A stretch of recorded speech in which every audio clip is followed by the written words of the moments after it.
Venezuela is raging after U.S. forces hijacked a second oil tanker near its territory. Caracas says this is no coincidence, but Trump's strategy aimed squarely at Venezuelan oil. This after U.S. personnel stormed the oil tanker and captured it without consent.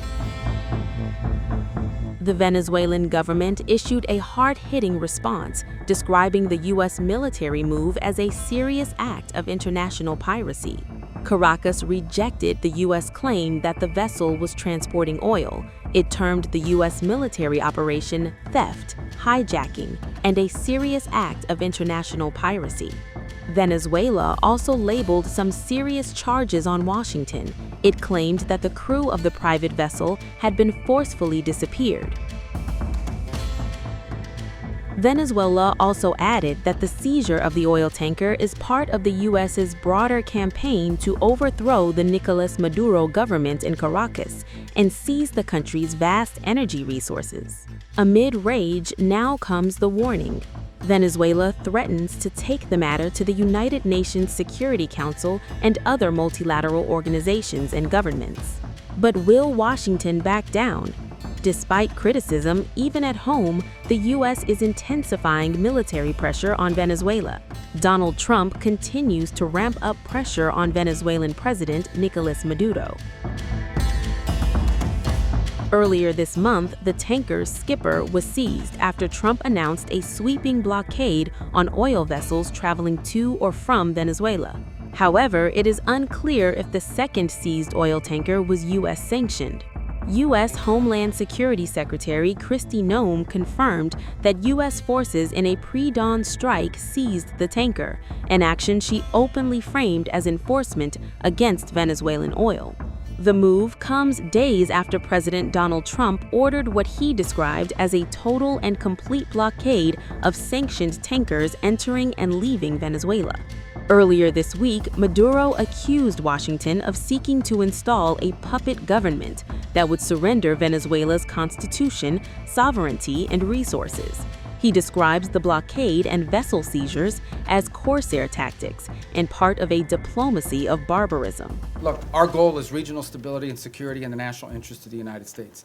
The national interest of the United States, specifically when it comes to Venezuela, is as follows. We have a regime that's illegitimate, that cooperates with Iran, that cooperates with Hezbollah, that cooperates with narco-trafficking and narco-terrorist organizations, inclusive not just protecting their shipments and allowing them to operate with impunity, but also allows some of them to control territory, the ELN and the FARC-D.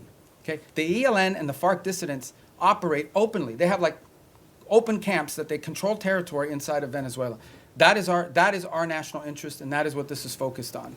And that's what the president's been focused on. El 16 de diciembre de este año, el presidente de los Estados Unidos de América anunció al mundo que las tierras y el petróleo venezolano le pertenecen y que deben serle entregadas de inmediato, pues en caso en que no se cumplan sus órdenes, la armada más poderosa de la historia efectuará un bloqueo naval y aéreo a Venezuela.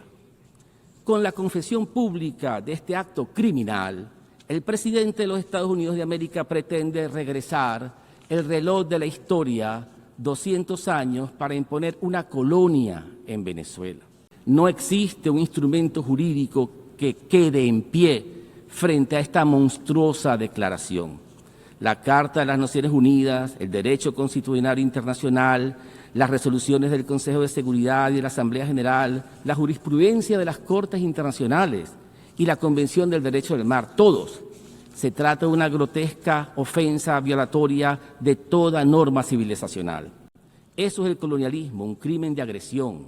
Los Estados Unidos de América están imponiendo el caos y la destrucción en las relaciones internacionales del mismo modo en que lo hicieron los actores malignos previos a la Segunda Guerra Mundial. La diplomacia de las cañoneras no tiene cabida en el siglo XXI.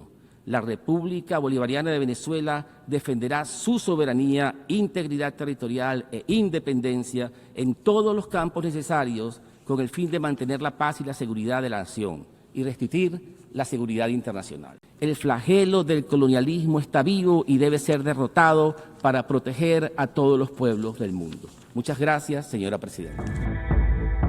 The tanker seizure also comes a day after reports suggested that an oil tanker, sanctioned by the U.S., entered Venezuela after sailing through the Caribbean in defiance of Trump blockade.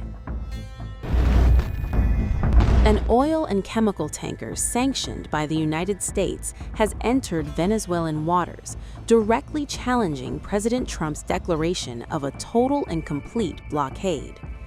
According to ship tracking data, the vessel, a Gambia-flagged tanker named Hyperion, sailed through the volatile Caribbean and was spotted near an oil refinery off Amuay Bay. The ship is under U.S. sanctions imposed earlier this year as part of Washington's effort to choke off Russian energy revenues. Yet, despite Trump's warning, the tanker went through. The incident came just days after Trump announced strict enforcement against any shipping entering or leaving Venezuelan waters, a move aimed at tightening pressure on Maduro's government. Trump has accused Venezuela of illegally seizing U.S. energy assets and vowed to reclaim American oil interests. Just a blockade. Not going to let anybody going through that shouldn't be going through. You remember they took all of our energy rights. They took all of our oil from not that long ago, and we want it back. But they took it. They illegally took it. Getting land, oil rights, whatever we had. They took it away because we had a president that maybe wasn't watching, but they're not going to do that. We want it back. They took our oil rights. We had a lot of oil there. As you know, they threw our companies out, and we want it back. This latest defiance follows an even more dramatic escalation. Just last week, U.S. forces seized a sanctioned oil tanker off Venezuela's coast. Footage showing armed American personnel descending from helicopters onto a moving vessel and taking control mid-sea. Trump later called it the largest tanker ever seized. As you probably know, we've just seized a tanker on the coast of Venezuela, a large tanker, very large. Largest one ever seized, actually. And other things are happening, so. Thank you. Can you explain a little more about this Venezuelan oil tanker and share a little more information? Well, I'll let the people do it, but you see the result, and I guess they probably have released the pictures by now, or pretty soon. You'll discuss that with the appropriate people later on, but no, it was seized for a very good reason. Who owns that oil tanker? You'll get that information later. Okay, and have you spoken to Maduro since your last conversation? No, or I has it haven't. only been one conversation? No. We're interested in the seizure of this tanker. What happens to the oil on that ship? Well, we keep it, I guess. Where does it go? What port does it go to? Well, you have to follow the tanker. You know, you're a good newsman, just follow the tanker. Do you know where it was going? Was it going to China? Get a helicopter and follow the tanker. Is it true it's going to But Cuba? we're going to, I assume we're going to keep the oil. Venezuela slammed the blockade, calling it a reckless and serious threat. It said it would continue to defend its sovereignty and national interests. Nicolás Maduro accused the Trump administration of pursuing regime change and of openly seeking control over Venezuela's territory and natural resources. Maduro insists Venezuelan oil belongs to Venezuelans, not Washington. The stakes are enormous. Venezuela holds the largest proven oil reserves in the world, and petroleum remains the backbone of its struggling economy. We are adhering to our own established principles. We are standing here on our own land. We are fully within our rights, and we are defending the most sacred thing that a country can possibly possess. That is the fundamental right to a future for all its children, for its young boys and girls, for all its families, and for its entire people. War, we have unequivocally stated that our answer is no. And here, within the United States, the overwhelming majority of the entire population is completely and utterly opposed to any form of military intervention. They're saying in the United States, interventionism must finally come to an end.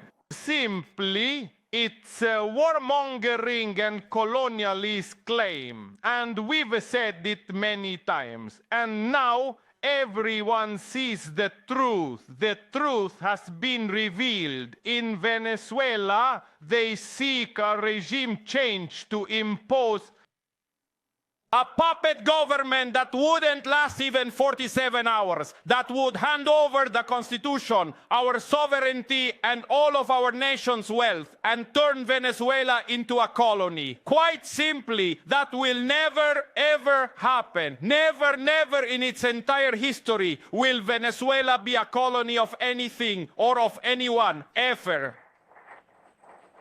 Our prophet's song, our prophet, our very own poet.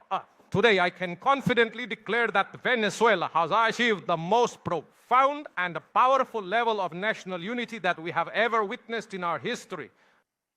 And this national unity has but one singular objective: to ensure the full respect for international law, to demand the upholding of national sovereignty by actively exercising it, and to guarantee the right to peace, to a dignified life, and to the prosperous future of Venezuela. And this fundamental right to peace and to a dignified life, it will be unequivocally respected. Diplomatic tensions show no sign of easing. U.S. Secretary of State Marco Rubio has granted the Maduro government illegitimate, accusing it of cooperating with Iran, Hezbollah, and transnational criminal networks. Does the U.S. have the goal of removing Maduro from power? Do you expect any regime change this 2026? I would appreciate if you could answer both in English and in Spanish. In Spanish? Yeah. It sounds so much better in Spanish when I answer that question. No, Okay. but for my So colleagues, I'll start in English. Look, our goal is regional stability and security in the national interest of the United States. The national interest of the United States, specifically when it comes to Venezuela, is as follows. We have a regime that's illegitimate, that cooperates with Iran, that cooperates with Hezbollah, that cooperates with narco-trafficking and narco-terrorist organizations, inclusive not just protecting their shipments and allowing them to operate with impunity, but also allows some of them to control territory, the ELN and the FARC-D. Okay? The ELN and the FARC dissidents operate openly. They have like open camps that they control territory inside of Venezuela. That is our national interest, and that is what this is focused on. And that's what the president's been focused on. Let's be mature here. Yes, there are issues where we want to pursue peace if that is possible. But we also have our national interest. If our national, we're not going to reach a peace deal with narco-trafficking bans. We're not.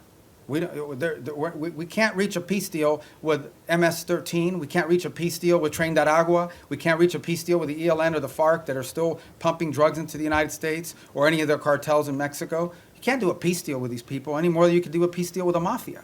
So I think it's important to understand that's different between warring factions and nation states around the world where we feel like maybe we could act as a bridge to bringing about the differences. But when you're talking about things that directly implicate the national interest of the United States, and no one can argue that transnational criminality and terrorism in our hemisphere is not a threat to the national interest of the United States, we reserve the right and have the right to utilize every element of national power to defend the national interest of the United States. And no one can dispute that. And every country in the world reserves the same option. We just simply have more power than some of them do. The Caribbean is becoming a new geopolitical hotspot, with each move carries the risk of miscalculation or confrontation. For now, the Hyperion sends a bold signal and challenge to Washington, and a reminder that the U.S.-Venezuela standoff is far from over.